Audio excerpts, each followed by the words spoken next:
Kembali lagi di Ribet, ringkasan berita terkini dengan Yorin dan Yoga. Yup. Oke, kita langsung aja ya. Oke, siap. Yuk, Yoga aja. Kita bahas berita pertama dari detik.com. Nih, ada Ahmad Basarah dari PDIP bicara soal baju hitam dan derajat orang yang dizalimi. Nih, jadi kayaknya sama ya sama baju kita hari ini ya. Gue biru. Oh, biru ya? Ya, kita warna gue. Oke. Gue hitam nih ya.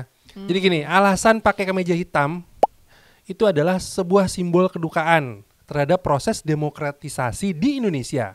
Jadi Mas Ahmad Basarah ini menyinggung pidato Ketua Umum PDIP Ibu Megawati beberapa waktu lalu yang mengatakan badai pasti berlalu.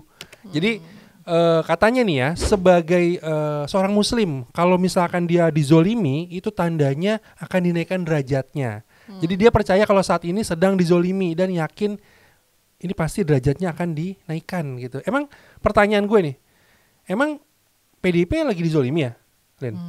Emang berani sama partai terbesar dan penguasa di parlemen?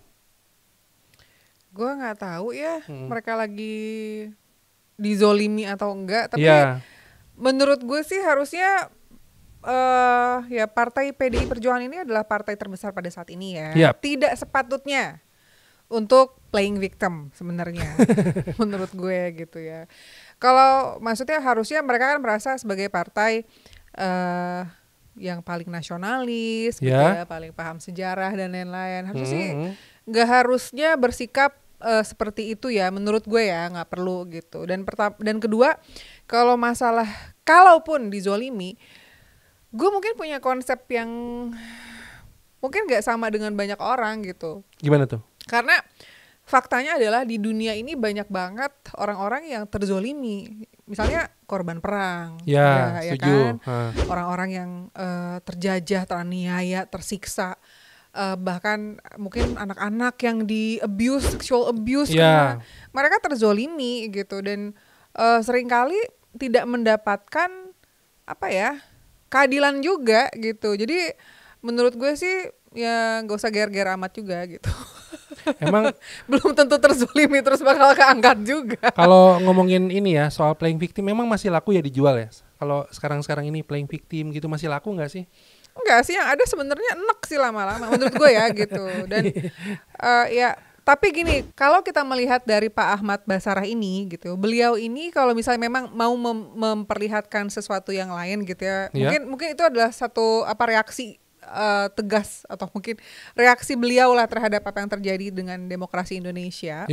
Itu nggak aneh juga sih. Beliau ini kan disebutnya sebagai Profesor Pancasila, something like that lah gitu. Jadi mungkin dari dulu beliau pernah jadi aktivis juga gitu. Jadi kalau misalnya dia melihat ada sesuatu yang dark gitu mengenai demokrasi Indonesia pada saat ini dan merasa bahwa harus memperlihatkan sesuatu kepada masyarakat, ya itu beliau aja. Tapi gue rasa sih kalau misalnya mau ngejual itu nggak bisa lah, nggak akan kejual juga gitu, nggak ada yang mau beli juga gitu.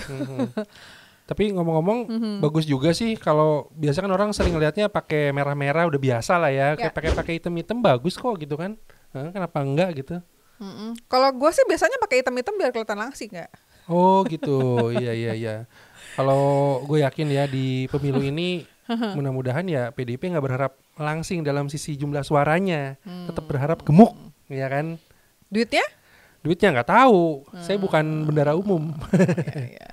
Tapi janganlah, maksudnya partai terbesar saat ini nggak perlu begitu gitu. Apalagi kan kayaknya Pak Hasto ya mungkin salah satu orang yang juga lagi sering disorot juga ya belakangan ini gitu kan. Beliau juga kayaknya ngomong nggak terganggu kok PDI Perjuangan, santai aja gitu ya. Kalau melihat kayak kemarin aja Adian Apitupulu ngomong katanya karena ada 3 periode. Mbak Puan bilang nggak ada. Terus saling ini ya, saling kontras ya. Gue rasa kayak nggak kompak gitu kan. Jadi maunya harusnya suaranya satu suara nggak sih gitu. Jadi kayak kita tenang aja kok, santai aja kok. Udah satu suara gitu kali ya. Iya, tenang tapi kok ada yang baper, sedih gitu ya, gelap gulita, melo-melo gitu kan. Gitu. Kurang kompak ini, kurang kompak. Ya kan? Kalau beda gini.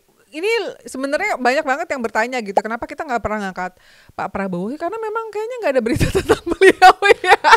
Selama beberapa minggu ini emang belum ada berita yang menarik ya. Maksudnya kayak berita memang ada, tetap ada. Tapi memang nggak ada berita yang menonjol. Misalkan ada apa gitu, sesuatu yang kayak statement-statement dari tokoh-tokoh yang perlu dibahas. Nah dari beliau memang nggak ada. Iya gitu. emang nggak ada sih. Berarti ya, bagus gitu juga ya tim komunikasinya ya. Tapi ada deh satu sih, ini sebenarnya nggak ada hubungannya dengan berita. Mungkin ada satu hal sih tentang kalau misalnya kita ngomong nyentil Gerindra sih, bukan Pak Prabowo-nya. Ada satu statement dari Bang Ade Rosiade yang gue nggak suka. Kenapa tuh? Bang Andre Rosiade yang gue nggak suka. Jadi beliau ini ada di stasiun TV gitu ya. Sebenarnya nggak ada hubungannya dengan keberpihakan, tapi ada statement beliau yang menurut gue merendahkan. Gue juga memang Cokro TV ini ya gitu ya. Cokro TV ini adalah yang memang sering kontroversial gitu ya gitu. Gue juga nggak selalu setuju gitu kalau nonton Cokro TV, banyak banget hal-hal yang menurut gue kayak terlalu di tepi jurang gitu kayaknya. Terlalu menghina siapa gitu, kayak kurang banyak banget lah gitu. Nggak kayak kita ya, santai ya.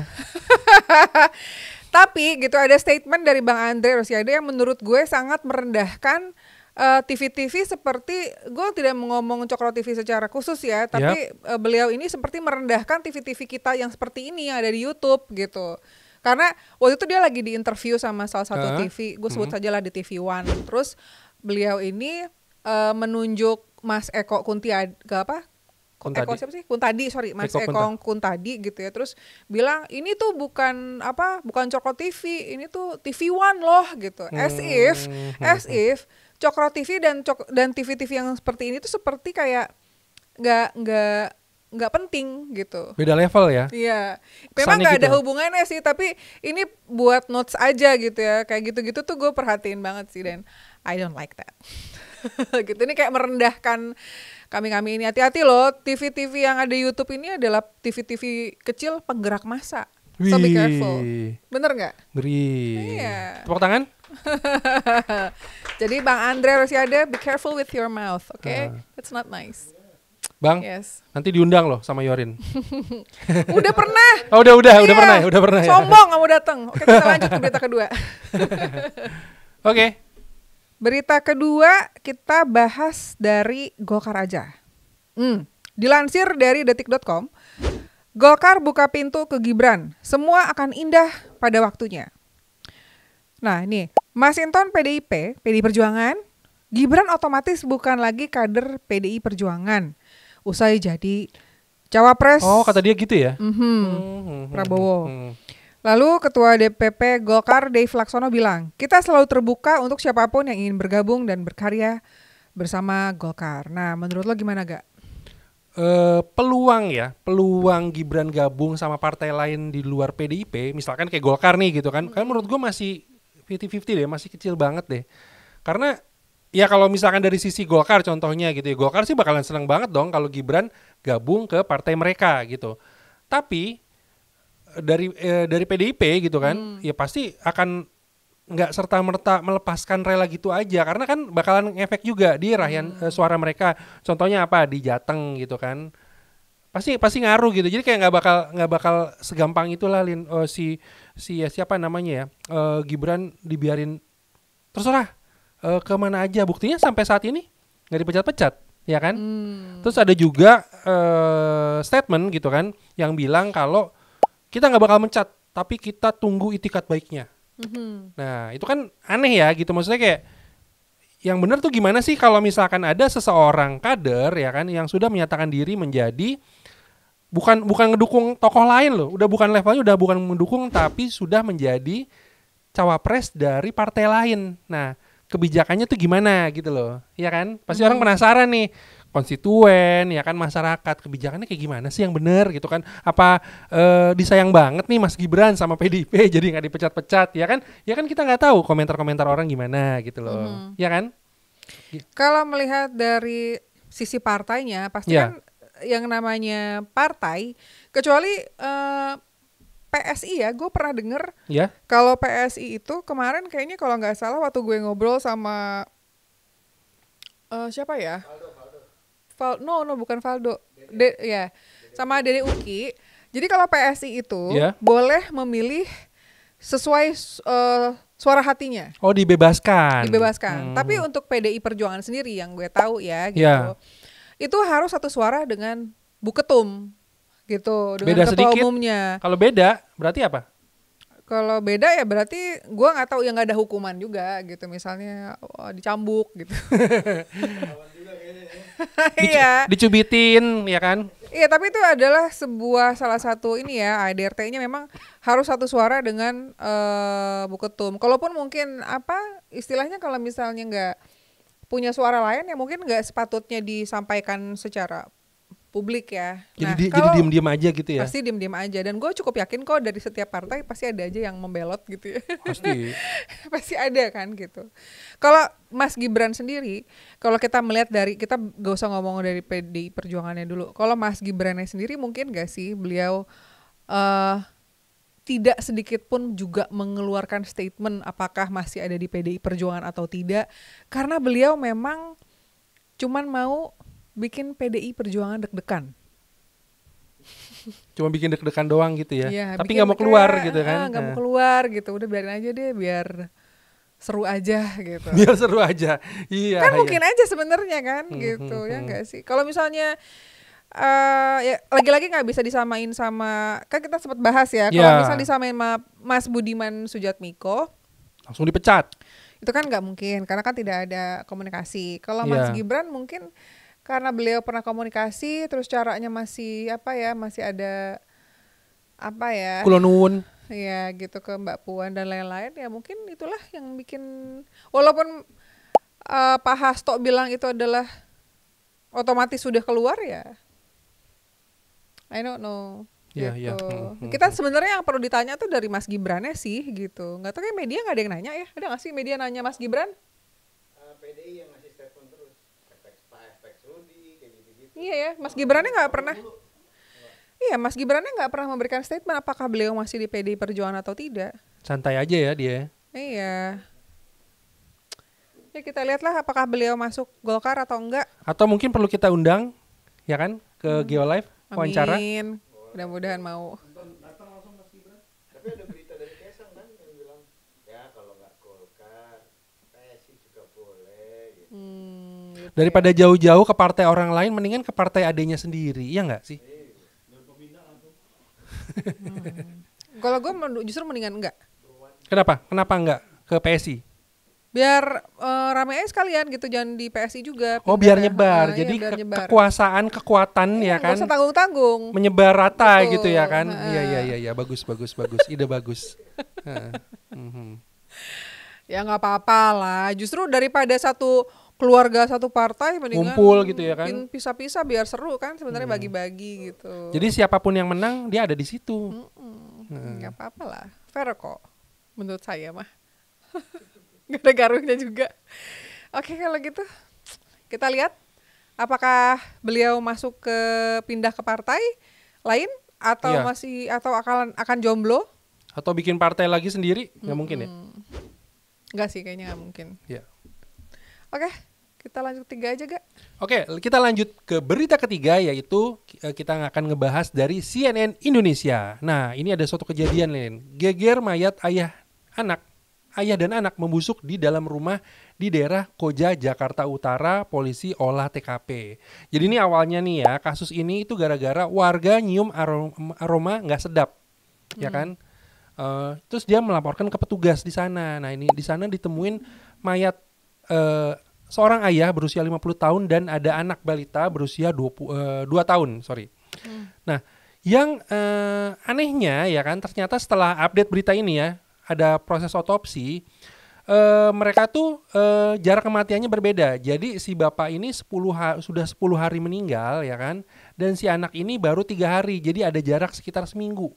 Dan lebih anehnya lagi itu ibunya ya. Jadi pas ketika kejadian petugas ke sana ngecek gitu kan, itu ibunya dan 1 orang anak lagi ada di situ ya, terduduk dalam kondisi lemas. Ini faktanya makin dikulik makin membingungkan gitu. Terus juga terdapat ya ada luka pada jasad si anak dan ada darah di sekitar jenazah si bapak gitu. Nah, yang perlu masih pengen dicek lagi gitu kan sama pihak yang berwajib ini nih si lukanya nih itu yang menyebabkan kematian atau enggak. Nah, kita nggak tahu nih gitu kan. Nah, kalau dari lu gimana, Lin? Komentar kejadian-kejadian yang kayak gini, misalkan kayak ditemukan mayat di rumah ini gitu. Kalau nggak salah nih sebelumnya juga kan pernah kejadian ya di Kalideres ya. Betul, Citra betul. Garden Kalideres pernah ada kayak gini-gini gitu. Dan kan. ini tuh kalau kasus ini tuh ibunya hidup ya? Hidup. Katanya ditanya gitu ada interviewnya nggak? Belum keluar statementnya gitu. Biasanya kalau kayak gini-gini kasusnya tuh dia belum bisa ditanya dalam kondisi stres kayak gitu-gitu.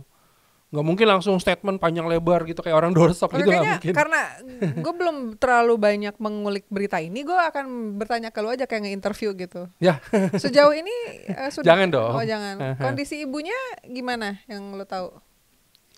Pokoknya dia kondisinya waktu itu dia lemes. Oh si ibunya lemes. Oke. Terus kan ada luka tuh tadi lu bilang tuh, lukanya di mana? Itu belum dijelaskan secara rinci. Iya.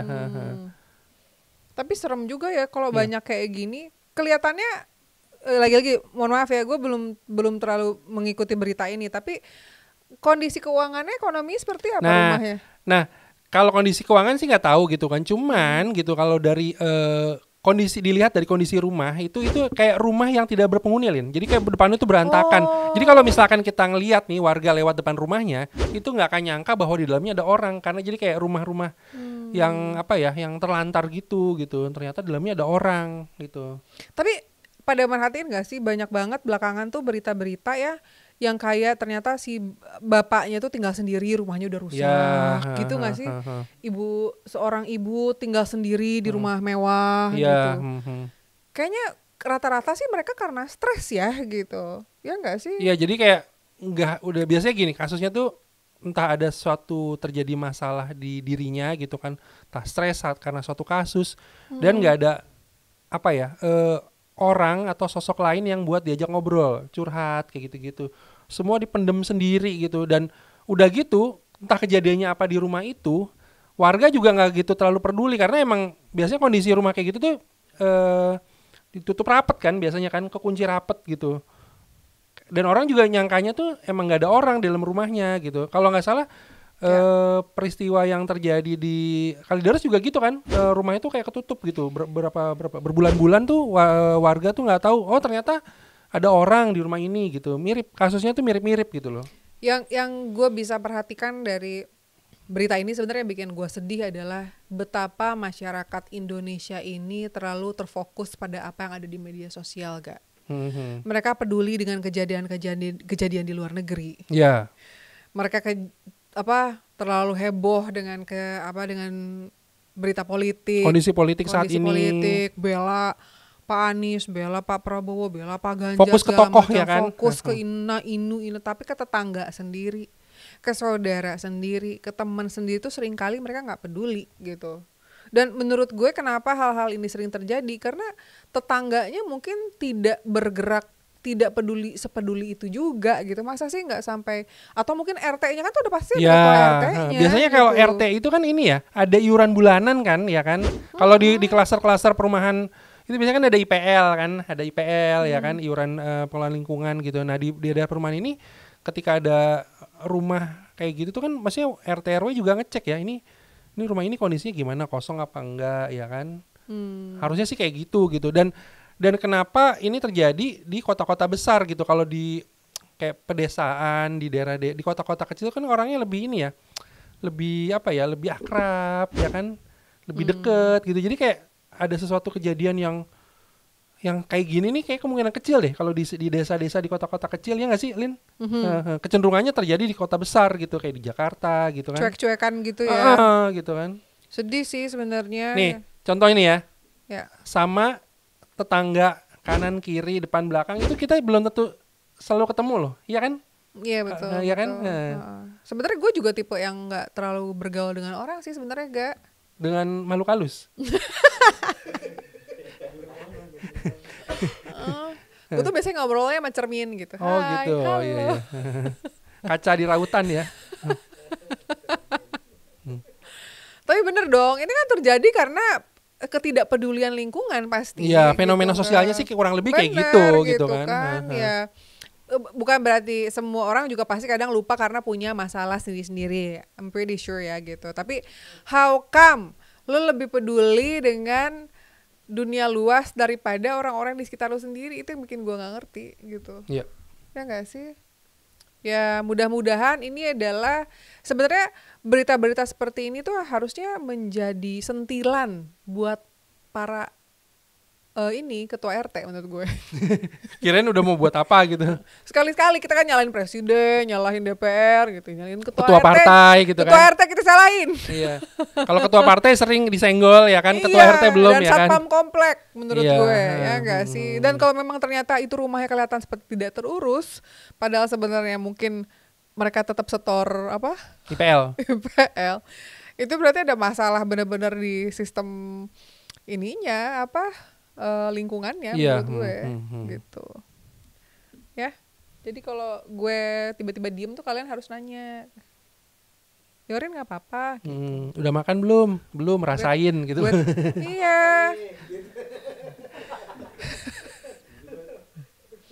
Yorin belum makan, belum. Mau ngirim GoFood ya? Enggak. Mau ngirim debt collector. minta ini aja apa? Nama rekeningnya aja. Oh gitu. iya, mentahnya aja gitu ya. Oke. Ya. Mana sih? Jakarta memang ya. Enggak juga, di mana-mana kayak gitu. Tahu ya dikejar emang ya. Kalau tetangganya seksi aja, baru kenapa nggak pernah keluar ya si Neng? Katanya gitu. Kalau cewek cakep seksi jemur ditungguin gitu kan, gitu kan. Nah. Iya emang iya. Kakek-kakek nenek-nenek aja. Mulai cerita dia. Iya. JP Rizka. kameramen Go Live main JP. Oke lah kalau begitu. Nanti kita ngobrol lagi. Ya. Di ribet berikutnya. Terima kasih sudah menyaksikan. Terima kasih. Jangan lupa sampaikan pandangan Anda di kolom komentar. Bye-bye. Bye-bye. Sampai jumpa.